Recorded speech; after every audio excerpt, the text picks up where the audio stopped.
Hello friends, Adam here with FED.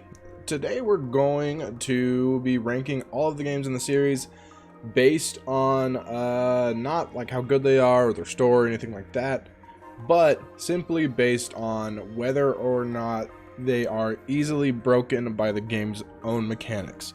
So, for example, there are some games in the series that have some crazy skill combinations or have some really easy to manipulate mechanics, like in Thracia 776 with like critical hits and stuff. And you can really take advantage of those when you know how the game works to make the game a lot easier in some way or another. So if a game is quote unquote busted, I mean, it's pretty easy to manipulate into your favor through just exploiting the system. And if the game is honest, it is, not a whole lot of that going on, and you have to play the game pretty traditionally, right? So we're just gonna go through the entire series and rank them all. We only have 4 tiers here because I didn't want to have a middle tier. Like if you have like a middle tier, it's like that's the one that's gonna get filled up and be like, I don't know, this one's like kind of in the middle. So we're just gonna have all this nonsense here. Just gonna have 4. So we have busted, kind of broken, pretty honest, and honest. So let's get started. FE1, Shadow Dragon. I think it's pretty easy to put this into honest. I considered pretty honest for Shadow Dragon and the Blade of Light, just because of how good stat boosters are. But I don't think that like outright breaks the game. So I think Shadow Dragon and the Blade of Light, first game of the series, is it's honest. It's an honest game. All right, Gaiden. Gaiden, I struggle to put it in pretty honest or in kind of broken, just because of infinite grinding. There are infinite enemies you can fight and just get infinite experience, right? So that's kind of broken. I don't think it's busted because you still it's just grinding, and growth rates are so bad in this game that enemies are eventually going to catch up to you, if that makes sense. Like, sure, you'll be able to promote sooner, but to like a Dread Fighter or something. But eventually, enemies are going to catch up to you just because your stats aren't going to be that high, really. So I think I'm going to go pretty honest for this one, just because I don't think grinding does a whole lot, especially once you get to the end of the game. So pretty honest, pretty honest. All right, new mystery of the sorry, not new mystery, just mystery of the Emblem. Yeah, it's about as honest as it gets. I think this is one of the most honest games in the series. I can't think of, again, I honestly just can't think of any ways to just like outright break Mystery of the Emblem. It's just a solid game. I mean, I guess there's warp, and you get warp in chapter, like chapter 3 of book 1, which is great. But I guess you could say the same for FE1 as well. But I don't know. That just doesn't feel as broken as it does in other games in the series. Like, it doesn't feel necessary to use it. Not even that. Not necessary is the wrong word, but I don't know. It just doesn't feel as busted for some reason. And we're just gonna put it here in honest. It just works for me. All right, FE4, Genealogy of the Holy War. Kind of broken. Kind of broken. Gen 1, I mean, there's not a whole lot you can do to break Gen 1, aside from just, like, give a bunch of stat rings to Sigurd or something. And just, like, like, give him the Brave Sword and stuff like that. But, and also, actually, no, you can abuse, like, abusing the arena just for, like, free experience is a whole thing, too. But I think the really broken stuff happens in Gen 2 when you have, like, insane pairings and just insane units. Like, if you get Leaf all trained up, and then if you have the rescue staff and you give that to him, that essentially just makes him an extra 9 move or whatever, 8 move, 9 move for Seliph or any other unit you want to move around, which is insane. Or I guess extra 10 move, I guess it would be, which is great. And then you got fun skill combos like, I guess actually less than skill combos, more like you can have 4 SETI in chapter 6, which is the best weapon in the game, which is just insane that you can get it that early. You can get it on someone with a horse. So yeah, FE4, kind of broken. All right, FE5, is busted as heck, guys. FE5 is so busted. So, first playthrough of FE5, a lot of people will say, is one of the hardest in the series. But after that, once you know what's happening, game is busted as heck. You can do so many crazy things in this game.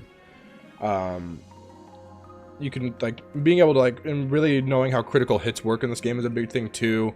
With the follow-up critical modifier, the FCM, that's actually, I love that Little Manster actually shows your FCM in the game. It's really nice. Anyways, it's just warp staffs in general. You get warp, you get all sorts of you know, warp, rescue, rewarp is fun. Sleep, silence. Just if you train a staff, if you train a bunch of staff units to A rank, you're set. You're set. And then as long as you have like 2 or 3 solid combat units, you're probably fine. Like, at least until you get to endgame, then you probably want a few more solid combat units. But there's so many units that just come combat ready anyways. It's insane. Yeah, FE5, busted as heck when you know what you're doing. Alright, FE6. I think FE6 is very honest. Very honest. I consider putting it in pretty honest just because of the buyable boots in the end of the game. But I figure that's only the last couple chapters that's really going to affect the last few chapters, so I don't think I can really say that it's completely busted or broken. So maybe we'll put it in pretty honest, just because of that secret shop towards the end of the game that gets you as many boots as you can buy, which is insane. So you can just have like a 15 whatever move Roy running around and stuff like that, which is really fun, don't get me wrong, but it's pretty broken right there. But most of the game is not broken at all. There's not anything really to exploit other than just like you could like use the arena to grind, which isn't very fun, and I don't know, I don't really do. I know a lot of people, like, I think a lot of us did that on like our first playthrough or 2 or something, and then just waffle stomped the game. But I don't know, I haven't really done that in a long time. So yeah, I think it's a pretty honest game. Aside from I was gonna say again, I was gonna put it just in honest, but yeah, I don't like the end of the game gets kind of broken with all of the warp and the boots. All right, FE7. Where you at? There you are. Yeah, I think this is a pretty honest game. FE7 is not easy to break. Not easy to break, and I think it's honest in the same way that FE6 is honest for most of the game, except it doesn't have that whole end game thing where you can have all your units have insanely high movement kind of thing. So I think FE7 is about as honest as it gets. I'm trying to think of exploits you can do. You get a warp staff, that's always good, but I can't think of any like crazy exploits to break that game. I guess there's the mind glitch, but I'm not going to count that. FE8, very similar to Gaiden. There's endless experience, except endless experience in Sacred Stones is actually really good because units have really high growth rates. So you know what, I'm going to put it into kind of broken. I'm going to put it in kind of broken just because endless experience on units that have actual good growth rates is pretty good. You can get ahead of the enemy really quickly. So we're going to say that this is kind of broken. No other reason either. That's basically it for me. Like, sure, there's warp staffs, like warp and stuff like that, but it doesn't feel as important. So, yeah. Alright. Fire Emblem Path of Radiance, FE9. Again, super honest. Super honest.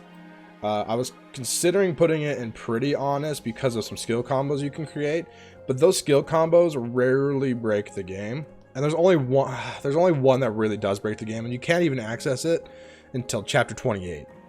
Can't even access it until chapter 28, and that's the Wrath Resolve combo. You don't get access to Resolve on any unit but Toronio until chapter 28, because you get it in a chest in chapter 27, I believe. So, I mean, yeah, for 2 chapters, it's pretty busted. But for the rest of the game, I think it's pretty honest. Bonus experience is a thing too, I guess. If you're playing on hard mode, though, that's like not as much bonus experience to go around. And then there's like Earth Affinity. No, I gotta put it up. It's pretty honest. It's pretty honest. I don't. It's kind of broken. Crap. It's kind of broken. It's kind of broken. There's like the more I think about it, the more you can do to this game to just like bust it wide open. So we're gonna put it in kind of broken. Oh wait, Radiant Dawn. This is a hard one for me because I think if you know what you're doing, you can really, literally max out the stats on like all of your units, and like not even like that difficult to do, which is kind of broken. But then again, the enemy is just like really buff, and that doesn't really matter all that much. It's almost like you're supposed to do that. So I'm tempted to put it in kind of broken, but I think we're gonna put it in pretty honest. The way bonus experience works in Radiant Dawn is that it gives 3 stat ups every single time, and a lot of units have like 2 or 3 stats that they're really proficient in, and they'll most likely cap on their own before they hit level 20, right? So then you use bonus experience, and then you can just cap those units. And there's also, you can trade around skills a lot easier. You can actually like trade around skills actually in Radiant Dawn. There aren't quite as many just like broken skill combos. Like Wrath Resolve isn't as good in Radiant Dawn as it is in Path of Radiance, kind of thing. But there's still some good ones. Parity is really good if you know what you're doing. You can break the final map actually. But I think for the most part, pretty honest. Aside from maybe Har, but even then, that's only 1 unit, so I'm gonna say it's pretty honest. All right, Fire Emblem Shadow Dragon, or FE11. Kind of broken, to be fair. Early Warp Staff, sure, that's awesome. Also reclassing, you can have a freaking Dragon Rider as early as you get preps, which is what chapter is that? What chapter do you get preps? Someone remind me in the comments. Like chapter 4 or 5 or something like that. You get preps, and Jagen can become a Dragon Knight, which is just dumb. And then just reclassing in general is really cool. Forging, you can forge anything, including effective weaponry. You can forge rapiers. You can forge with the wing spear. Forge, worm slayers. Just like make the game, just make it so you can just one-shot enemies, like, and like the most common enemy types too, in like cavaliers and armor knights and stuff. Just destroy them. So yeah, pretty broken. I'm tempted to put it into straight up busted, to be fair, now that I think about it, with all the crap you can do. So I think I'm gonna do that. It's pretty busted. You can mess Shadow Dragon up. Okay. New mystery of the Emblem, FE12. I'm gonna put it in. So my only experience with this game is Lunatic Reverse. So my opinion is really skewed because I feel like I have to do all the mechanics in the game to even survive, like all the things to like break it, like kind of break it. But I imagine if you're playing on a lower difficulty, you can really just destroy this game. I think I'm going to put it in kind of broken. I'm going to put it in kind of broken. I don't think it's as busted as Shadow Dragon. I think it's toned down just a little bit. And that's mainly because I think enemy variation. There aren't as many general and like paladin or knight bosses that allow you just to like warp and win. And actually, warp doesn't exist on like the hardest difficulty. Actually, I think they put it in. I'm trying to think, doesn't FE3 Book 2 doesn't have warp, I don't think. If it does, correct me, please. It has rescue, though, so that's a thing. But, yeah, I think it's kind of broken. It's kind of broken. Because reclassing is still a thing. Chris is really good. Chris being the avatar. So, yeah, that's a thing. Okay, FE13, Awakening. I'm going to say it's kind of broken. Kind of broken. I don't think it's straight up busted. There's some really cool, really good skill combinations, though. And really cheap things you can do. Like, you can get, like, Arms Thrift. Like, Arms Thrift plus a unit that has, like, 49 or 50 luck or something like that, which isn't that hard to do, considering all the endless grinding. And then you can, like, just forge a glass sword that only has 3 uses, but it's cheap. But with Spendthrift, is that what it's called, Spendthrift, right? Your weapon just won't break. Which is insane. So I think I'm tempted to put it into Busted, because it's really easy to exploit, like, everything in Fire Emblem Awakening. And then children units can be really good. And Endless Experience, I'm going to say it's really easy to bust. Yeah, we're going to put it in Busted. I wasn't going to at first, but yeah, I think I'm going to. Alright, Fire Emblem Fates, which I'm just going to represent with one game with Conquest here. Fire Emblem Fates, it's either pretty honest or kind of broken. I don't think it is... I think it's kind of broken. It's kind of broken. Yeah, it's kind of broken for sure. Because of some fun skill combos you can create. You can really exploit the system. But it's not quite to the point of Awakening. Especially if you're playing Conquest, because you can't, there's not endless grinding and stuff like that. Children units are really, I feel like they're toned down in terms of, like, their potential. They're still, like, and again, this is me talking about, I'm not saying that this is an LTC or something. I mean, this is just like your full potential in the game. You are breaking it as hard as you can. I don't think you can break it as hard as Awakening. So we're going to put Fates in kind of broken. For similar reasons, we have Awakening and Busted, just as toned down in Fates. Alright, Fire Emblem Echoes.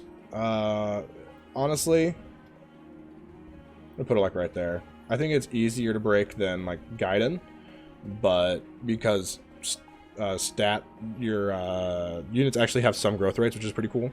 But yeah, it's still just Gaiden.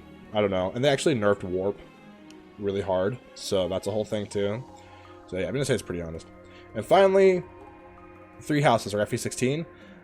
I'm gonna say it's pretty busted. It's pretty busted. If you know what you're doing, you can really break FE Fire Emblem 3 houses like over your knee. So yeah, I think that's what I'm gonna say for that one. Just with like skill combos that you can have like super high avoid builds with someone with Ferdinand or Dimitri. Wrath Resolve is, I mean, not Wrath Resolve, whoops, Wrath Battalion Advantage, really, really good. You know, high evasion, high crit builds, just guard adjutants, just all sorts of things that you can use to your advantage to really break the game. Vengeance, just little things here and there that are really fun to use. But anyways, let me know what you think in the comments. Do you think this list is poo-poo garbage, or is it pretty good? Let me know. And also, do you think that, what game do you think is the most busted? Which game do you think is the most honest in the series? I'd be curious to hear it. And yeah, thanks for watching, guys. Subscribe. I'll catch you next time.